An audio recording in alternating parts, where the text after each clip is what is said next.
So what I want to offer you today is this. It came through really clear for me as I was kind of planning this class. And, I think that there's this idea that when we get on a spiritual path, or we've been on a spiritual path, that in some way, and I think, there's this idea that kind of all our problems magically dissolve and disappear. And life becomes rainbows and unicorns and easeful and beautiful. And that may be your experience. There may be bliss from the get-go, and that might continue to unfold. Of course, that's, it's going to change like everything. And what I want to say is that it's very normal and natural and actually necessary that we come up against blocks, limitations, fears, doubts, challenges that will potentially actually feel impossible to overcome. And what can happen is we can go, I'm doing something wrong, right? We can judge our experience and think that I'm not doing something right because truly the ultimate goal and purpose of yoga and all of this that we're doing is to feel good and to be able to enjoy our lives, truly to be alive and be in that divine flow of grace and living our destiny and our purpose. That is what we're here for. And we will encounter challenges, yeah?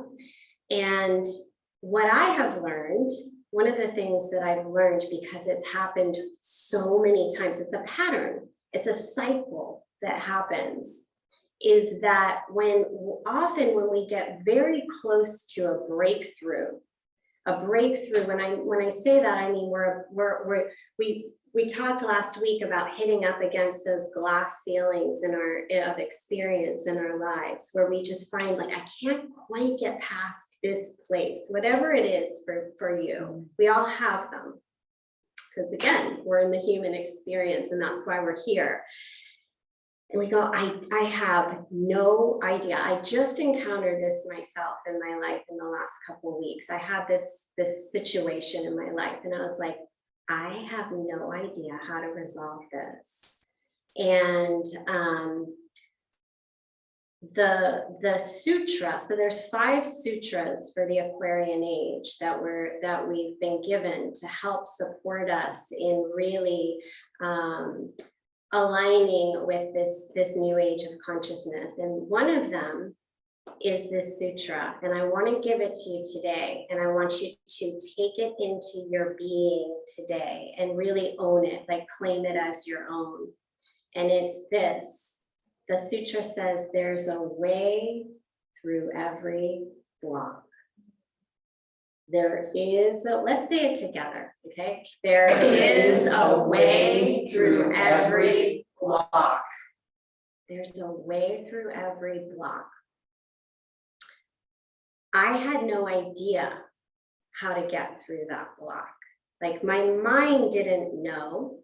And I witnessed myself throughout the last week or so going, well, I could do it this way, or it could happen that way, or,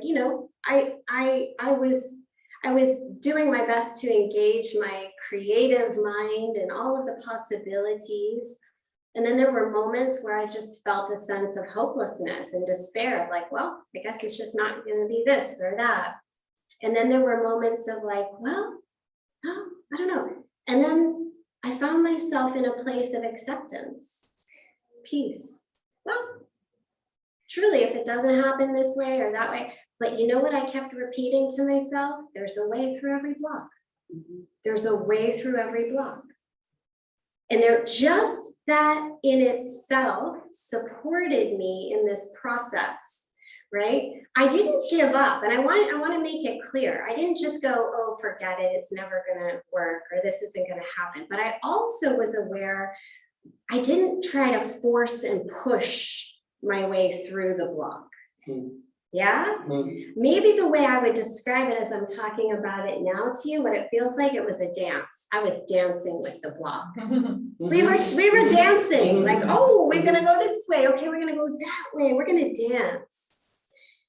And then I just, and the more we danced, the more I could feel myself, wow, as I'm saying, this is coming through beautifully. I could feel myself like being able to surrender into the arms of my dance partner. Like, I trust you, right? I can trust you that there's a way. Oh, there's a way through this block. And you know what? Yesterday, 2 days ago, the way presented itself. And I just went, and it was like truly out of nowhere. It's seemingly, right? Seemingly out of nowhere. But it appeared. It was there. I said, there's the way. Thank you. Thank you. So, what I know from my own experience, and I want to share with you, and really again to kind of offer you in when you're, because you will come up against your challenges, and in this practice especially, you will confront. People think like, oh, meditation, it's this blissful experience. Well, in Kundalini, we relate to meditation as house cleaning. It's actually, you're getting all of the shit out, right? And very often we're aware of that. And sometimes it's very painful, right? Or very difficult as the light of our awareness grows and we actually see, right, kind of how we've been operating unconsciously and maybe the destruction or the devastation that's been doing to us or to others, you know, it becomes sobering. It's a sobering experience. And what I know is that the stronger the resistance I feel, and when I say resistance, for you, it might be fear, it might be doubt, it might be, you know, I just want to give up.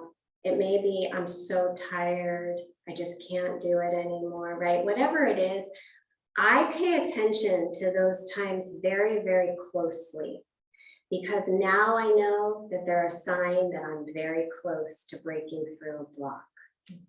I'm about there.